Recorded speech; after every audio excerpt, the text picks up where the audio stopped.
C'est le journal du télétravail. Le pouvoir d'achat, c'est le sujet qui occupe toutes les pensées des Français. Ce n'est pas nouveau, mais c'est particulièrement important depuis quelque temps.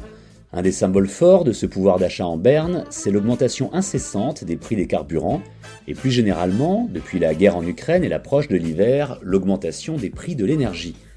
Ces hausses de tarifs impactent les collaborateurs d'entreprises qui doivent utiliser leur véhicule personnel pour se rendre au travail, mais aussi les télétravailleurs qui voient leur facture énergétique grimper en restant plus longtemps à la maison. Dans cet épisode du journal du télétravail, nous allons nous arrêter sur une étude réalisée par la société Citrix qui nous apprend que ces sujets impactent considérablement l'attrait des Français pour le télétravail et parfois, à l'inverse, les freinent quelque peu. Bonjour Sophie Troisdorf. Bonjour Frédéric Hafner. Vous êtes directrice générale France de Citrix. Citrix, c'est une entreprise internationale qui propose des solutions de travail collaboratives et aussi d'autres éléments importants lorsqu'on parle de travail et de télétravail. Je vous laisse nous expliquer ça en quelques mots. Oui, Citrix, donc c'est une société américaine. On est présent dans un peu plus de 100 pays et aujourd'hui on propose des solutions collaboratives, des solutions de virtualisation d'environnement de travail et tout ça enveloppé par une bonne couche de sécurité et d'outils de performance. Donc, virtualisation de l'environnement de travail, pour le faire très simple, c'est vous permettre d'accéder à des applications métiers, quelle que soit leur localisation et quelle que soit votre localisation et quel que soit le terminal que vous utilisiez. Et tout ça de façon sécurisée. Et comme je l'ai dit, on vient de le comprendre avec ce que vous venez de nous expliquer, vous avez un bon poste d'observation sur le télétravail, justement. Vous avez, je l'ai dit en introduction, vous avez réalisé une étude qui nous apprend que les prix des carburants incitent beaucoup de Français à télétravailler davantage. C'est intéressant parce qu'on l'a vu dans le journal du travail il y a déjà quelques épisodes. Les Français sont moins nombreux que beaucoup d'autres nationalités, notamment en Europe, à télétravailler. Et là, finalement, la réponse est assez claire.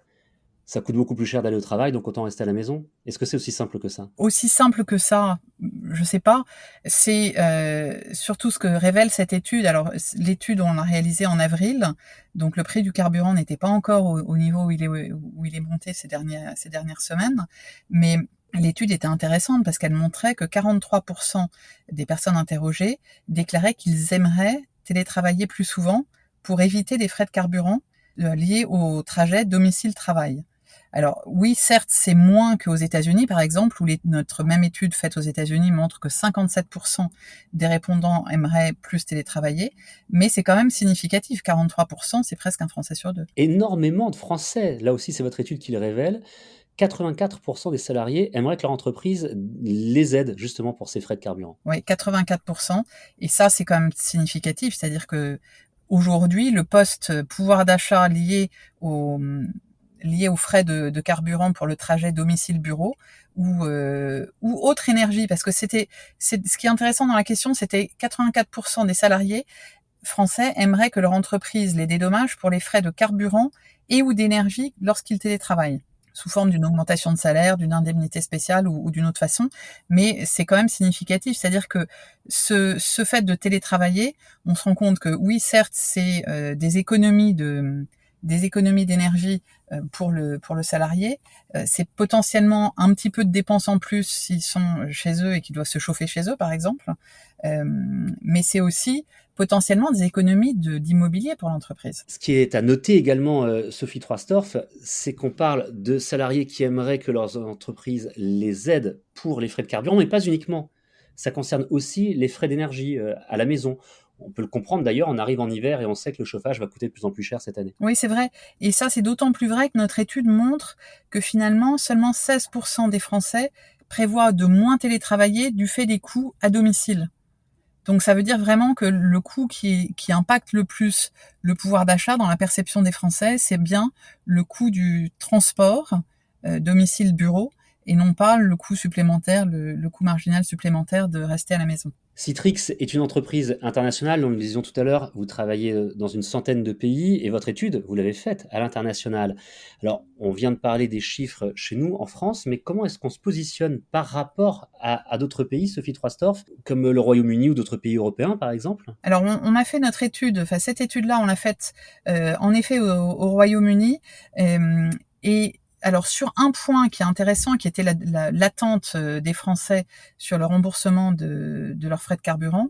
Donc en France, on a vu que c'était 84%. Au Royaume-Uni, c'est quand même, on est dans un pays un peu plus libéral, et donc l'attente est un peu moindre. Elle est à 65%. Ensuite, on sort de l'Europe. Là, on est parti vraiment à l'international. On va également au niveau de l'Australie ou des États-Unis. Et là, c'est respectivement 68% et 74% aux États-Unis. Donc là, c'est vraiment très intéressant. Aux États-Unis, 74% des salariés aimeraient que les entreprises dédommagent ces frais de carburant pour le trajet domicile-bureau. En clair, hein, si on résume un petit peu les enseignements qu'on peut tirer de l'étude que vous avez faite, je rappelle qu'elle date déjà d'il y a quelques mois, elle a été effectuée au mois d'avril, à un moment où les frais d'énergie, que ce soit les carburants ou l'énergie pour se chauffer à la maison ou s'éclairer par exemple, étaient moindres que maintenant. Donc si on la refaisait maintenant, les chiffres seraient peut-être encore plus importants. Pour résumer donc, les Français ne sont pas du tout rétifs au télétravail, à condition aussi qu'on puisse les aider à participer à ces dépenses qui sont des dépenses supplémentaires pour eux au moment où il y a des économies. Vous parliez tout à l'heure de l'immobilier pour les entreprises. Oui, je pense que le point qui est intéressant, c'est une juste répartition, parce que le télétravail, c'est un avantage pour les salariés. On l'a vu, à la sortie du confinement, beaucoup ont souhaité que ce télétravail se pérennise et se structure dans la durée, et que ce soit pas juste conjoncturel. Mais on voit également que les entreprises ont compris qu'il y avait un potentiel, on va dire un potentiel gain pour elles, et on a quelques exemples de grandes entreprises qui ont entrepris des vrais programmes de rationalisation immobilière avec des réductions de surface de bureaux qui peuvent aller de 20 à 30%.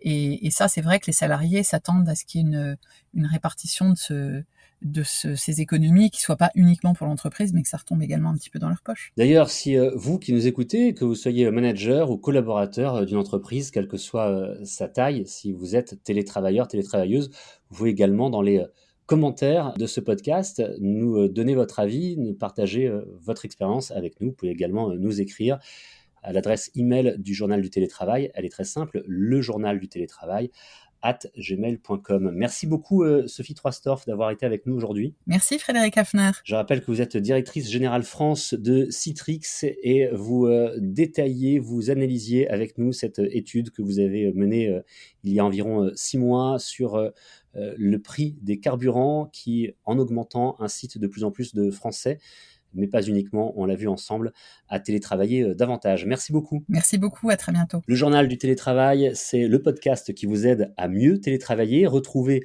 plus d'informations sur les sujets que nous traitons à travers ce podcast à l'écrit dans votre magazine Management, et retrouvez ce podcast où vous voulez, quand vous voulez, et notamment, évidemment, sur le site capital.fr. À bientôt. C'est le journal du télétravail.